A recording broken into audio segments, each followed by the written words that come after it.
David Barry, Jewish Online Magazine.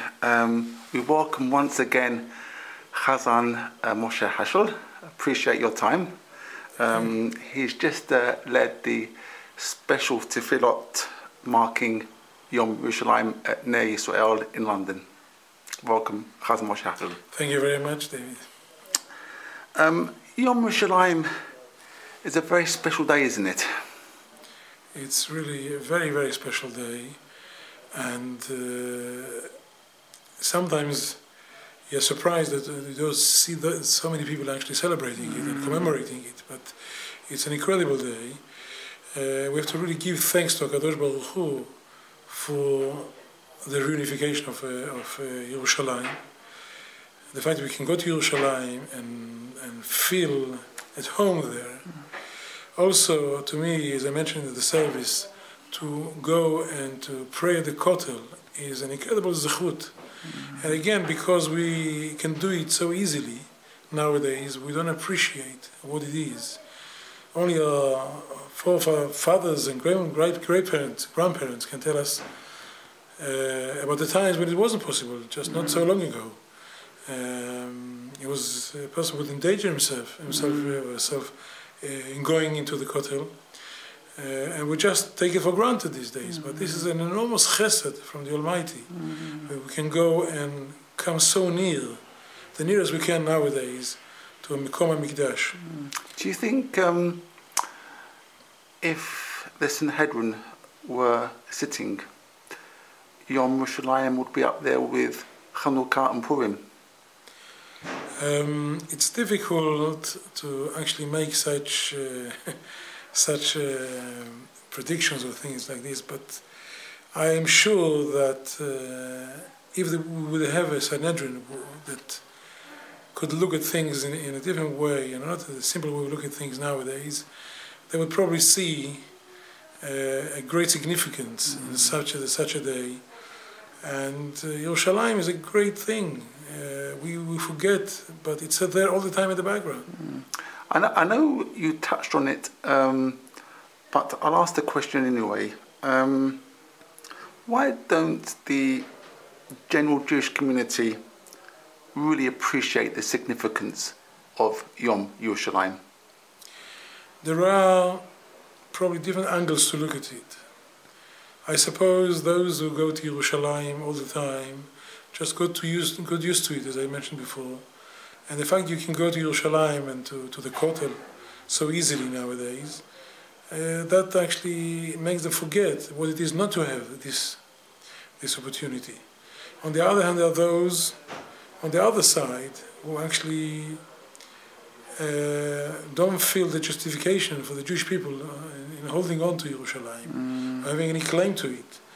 So you see, whichever way you look at it, you really don't get this recognition that Yerushalayim really deserves.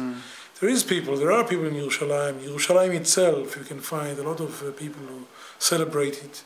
Even amongst the Haredi people are those who really remember the 6-day war. In my wife's family, there are people who remember what went on there, being under the Jordanians. And my wife's grandmother, she got killed from a Jordanian,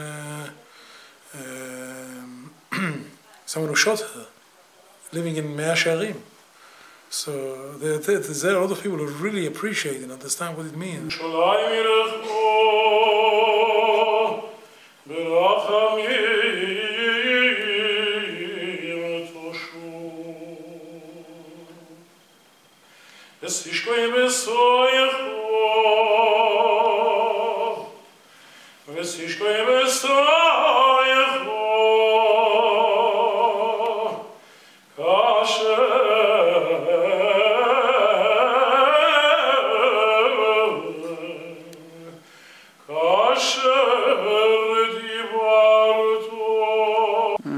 Some members of the international community want to make Yerushalayim an international city, but it belongs to the Jewish people, not to the international community.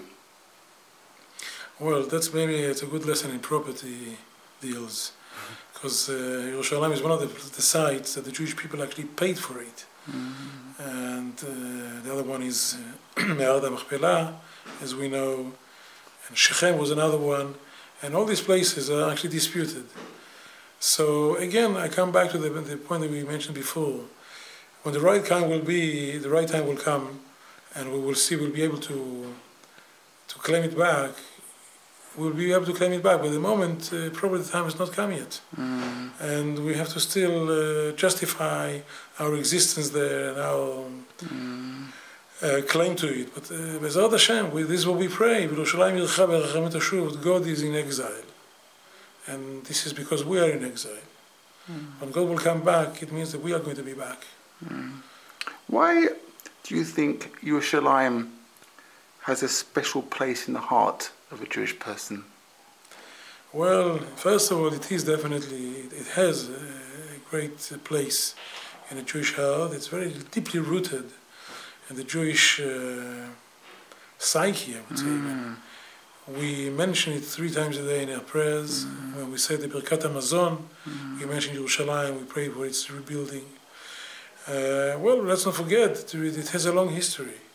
According to our tradition, this is the site of the Har Moriah, where Isaac was offered up, and the Beit HaMikdash was built on that place.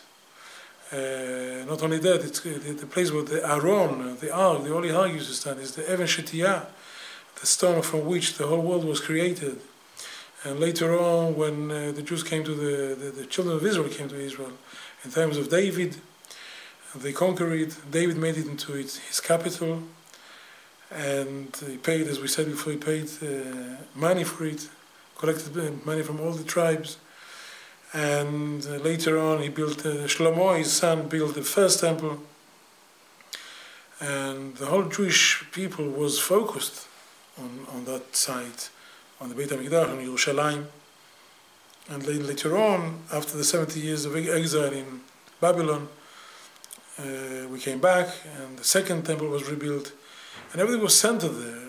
And it's really so deeply rooted in our understanding that I don't think a Jew can actually forget this. Have you ever sang in Yerushalayim?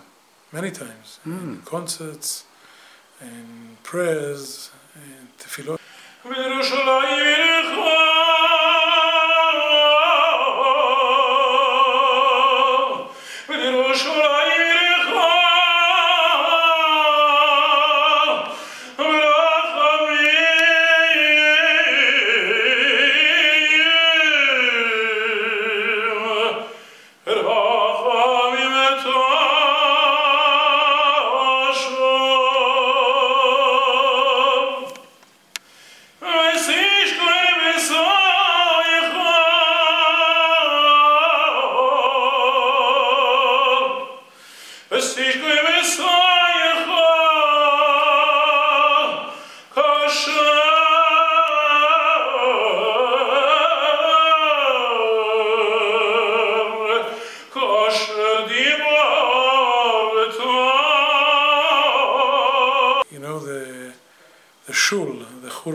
Which was rebuilt recently.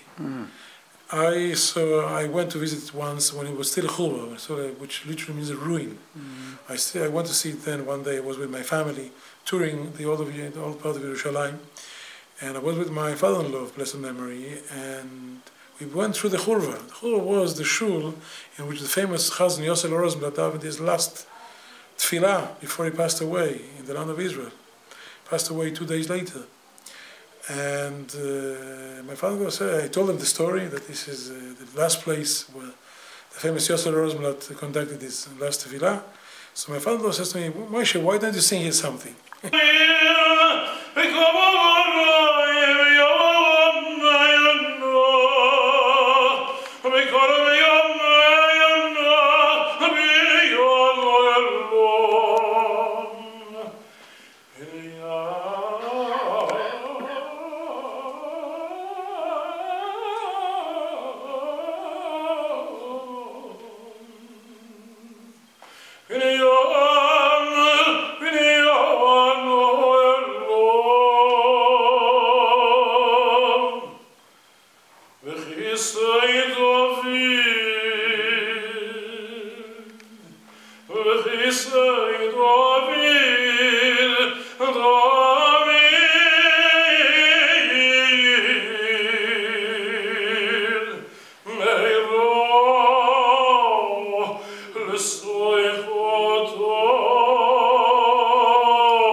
just like this. And I thought, why not?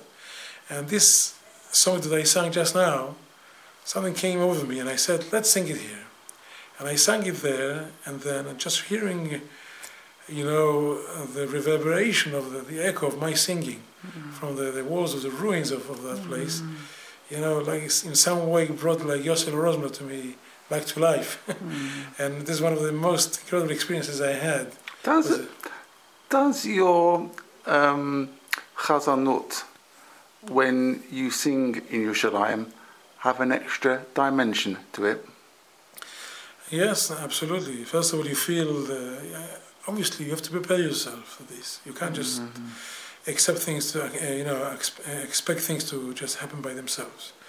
You have to really prepare yourself, to know that you're coming to a holy place, to come to Yerushalayim, to know where you are. And then, when you think about this, then the tefillah comes out differently. The last summer I was invited to conduct services in one of the hotels opposite the old city of Yerushalayim.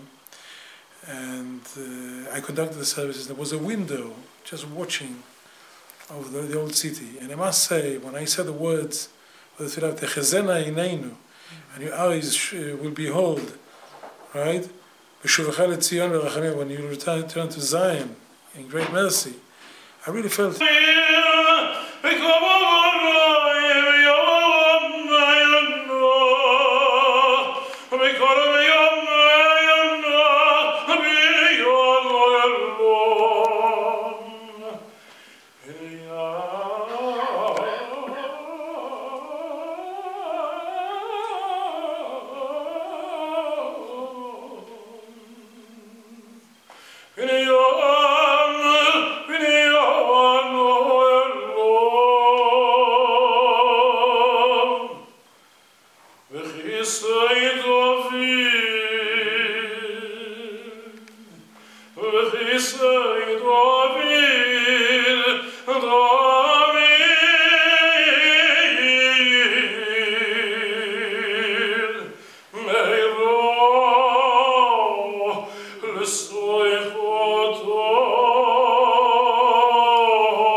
I always try to have the kavanah in davening, but on that occasion it was very, very special.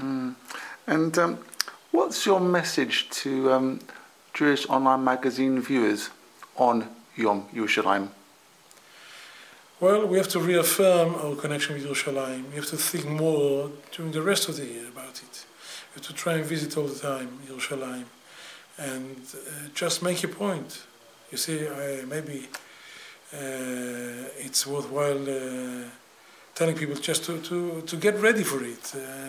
Not just to go on a holiday, just and think about the holiday place, but to know what it means, the significance, to learn about it more, to know the history of Yerushalayim, the past history and recent history. We have also a very rich history from the last 100 or 200 years. When the disciples of the Vilna Gaon start to come back to Yerushalayim.